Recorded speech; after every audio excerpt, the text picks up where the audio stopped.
Hello everyone, இன்னைக்கு வீடியோவில் பார்க்க போகிறது நம்ம சாமந்தி இலை ரூட் வர வைக்கிறதுக்கு நம்ம நட போகிறோம்.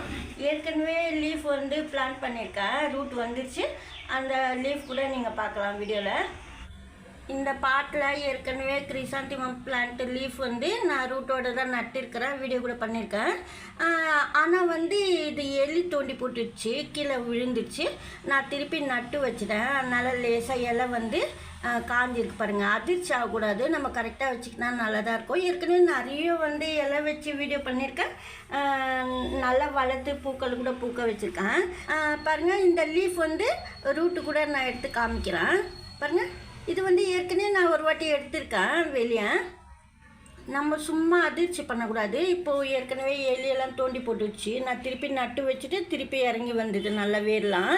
அப்போவே இந்த ரூட்டு வந்த உடனே, அதாவது ரூட்டு வந்த உடனே ஸ்டெம் வந்திருக்கோம். அதிர்ச்சி ஆனதுனால லேட் ஆகுது. அதாவது ஸ்டெம் வர்றதுக்கு எலி தோண்டி போட்டுச்சுன்னு சொன்னேன், அதுக்கு தான் சொல்கிறேன். ஏன்னா மேலேருந்து விழுந்துருச்சு, மண் தனியாக எல்லாம் தனியாக ஆயிடுச்சு. நான் திருப்பி சைடுக்குள்ளே நட்டு வச்சுருக்கேன். ஏன்னா லீஃப் வேரோட காமிங்கன்னு சொன்னாங்க. சாமந்தி இலை வச்சா ரூட் வரத்துக்கு லேட் ஆகும் பாருங்கள். இதுலேருந்து நான் எடுத்து காமிக்கிறேன். பிரான்ச்சஸ்லாம் கட் பண்ணி வச்சுருந்தேன், தண்ணியில் போட்டு வச்சுருந்தேன். லீஃப் இதுலேருந்து எடுத்து 2 வைக்கிறேன்.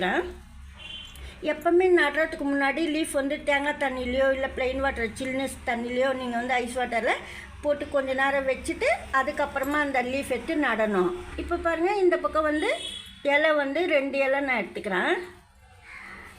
பழுத்து போகிறது வைக்கக்கூடாது, நல்ல இலையாக பார்த்து தான் வைக்கணும். பழுத்து போனது வச்சா சரி இருக்காது. ஏன்னா நம்ம தண்ணி விடும்போது சில டைமில் பழுக்கும் அந்த லீஃபு.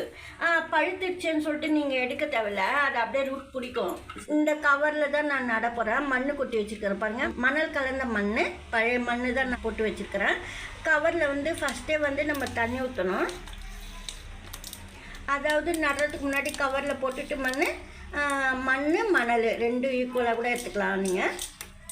இது போல் தண்ணி ஊற்றிட்டு இப்போ இது போல் பாருங்கள். இந்த லீஃப் ஸ்டெம்மு அதாவது 1/4 பாகம் மண்ணுக்குள்ளே போகிற மாதிரியும் வைக்கலாம், இல்லைன்னா ஸ்டெம்மு மட்டுமே உள்ள இந்த அளவுக்கு கழுத்து வரைக்கும் ஃபுல்லாக நம்ம மண்ணுக்குள்ளே வச்சிடலாம்.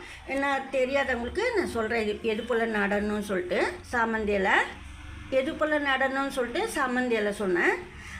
அதாவது 1/4 பங்கு மண்ணுக்குள்ளே போனாலும் எதுவும் செய்யாது, நல்லதாக வளரும். இருந்தாலும் நீங்கள் புதுசாக இப்போ தான் செய்கிறீங்கன்னா நீங்கள் இந்த கழுத்து பகுதி மட்டுமே போகிறப்பல வச்சுக்கோங்க, லாஸ்ட் வரைக்கும். அந்த இலை லாஸ்ட் வருது பாருங்கள், அது வரைக்கும் வைக்கணும். இது போல் பழுத்ததெலாம் வைக்கக்கூடாது, நல்ல இலையாக தான் பார்த்து வைக்கணும். நான் சும்மா 2 வச்சு காமிக்கிறேன் உங்களுக்கு. இது நல்லாயிருக்கு. இந்த 2 இலை கொஞ்சம் பழுத்து தான் இருக்குது. எப்போவுமே கிரிசாந்திமம் பிளான்ட்டில் லீஃப் வைக்கும்போது நல்லா டார்க் க்ரீனாக இருக்கிறது, ஃப்ரெஷ்ஷாக இது போல் இருக்கிறது நீங்கள் வைங்க. ஏன்னா இப்போது ஃபுல்லாக வெயில் வந்துருச்சு. நான் எடுக்கிறப்ப வெயில் தான் இருக்குது. நம்ம சோகமாக இருக்கும் மேலே பிளான்ட்லேருந்து லீஃப் எடுக்கும்போது, அதுக்காக சொல்கிறேன் நான். ஏன்னா நம்ம வைக்கும்போது எந்த டைமில் வைக்கணுன்னா நீங்கள் ஈவினிங்கில் வைக்கணும். ஆனால் கரெக்டாக செய்யணும் அப்படின்னா நீங்கள் காலையில் ஒரு 7 மணிக்கெல்லாம் கட் பண்ணி வச்சிடணும். 7-8 மணிக்கெல்லாம் வச்சா ரொம்ப நல்லது. ஏன்னா ஃப்ரெஷ்ஷாக இருக்கும். நம்ம தண்ணியெல்லாம் ஊற்றிட்டு மார்னிங்கில் தண்ணி ஊற்றும் போது ஃப்ரெஷ்ஷாக இருக்கும். அந்த டைமில் நீங்கள் கட் பண்ணி வைக்கும்போது, அதாவது ரூட் சீக்கிரமாக வரும். அது போல் நீங்கள் வச்சிங்கன்னா அந்த டைமில். நான் எப்போவுமே ஈவினிங்கில் வைக்க மாட்டேன், மார்னிங்கில் தான் வைப்பேன். நான் எப்போ வச்சாலும் இலை கட் பண்ணிவிட்டு. சாமந்தி இலை நான் மண் மணல் கலந்த போல் வைக்கணும்னு சொல்லியிருக்கிறேன். நட்டு வச்சா வேர் வரும்னு சொல்லிட்டு. கூடவே நீங்கள் கொக்கோபீட் கூட போட்டுக்கலாம். வெறும் கொக்கோபீட்டில் கூட வளரும், ஆனால் ரொம்ப சீக்கிரமாக பழுக்கும் இலை. அதுக்கு சொல்கிறேன், நீங்கள் மண் மணல் கலந்த போல் வச்சுட்டா ரொம்ப நல்லது. ஆனால் இது போல் கவர்லலாம் நடும்போது தண்ணி நல்லா இறங்கி வருதா பார்த்துக்கணும். இதே போல் கப் தொட்டி வைக்கும்போது நீங்கள் தண்ணி இறங்கி நல்லா வருதான்னு பார்த்துக்கணும். அதுதான் முக்கியம். ஆனால் தண்ணி நின்றுச்சுன்னா இலை பழுக்கும், அதுக்கு சொல்கிறேன் நான். இது லீஃப் எத்தனை நாளைக்கு ரூட்டு வரும்னாக்கா, நீங்கள் 10 days வரும். 10 daysலேயே வந்துடும்.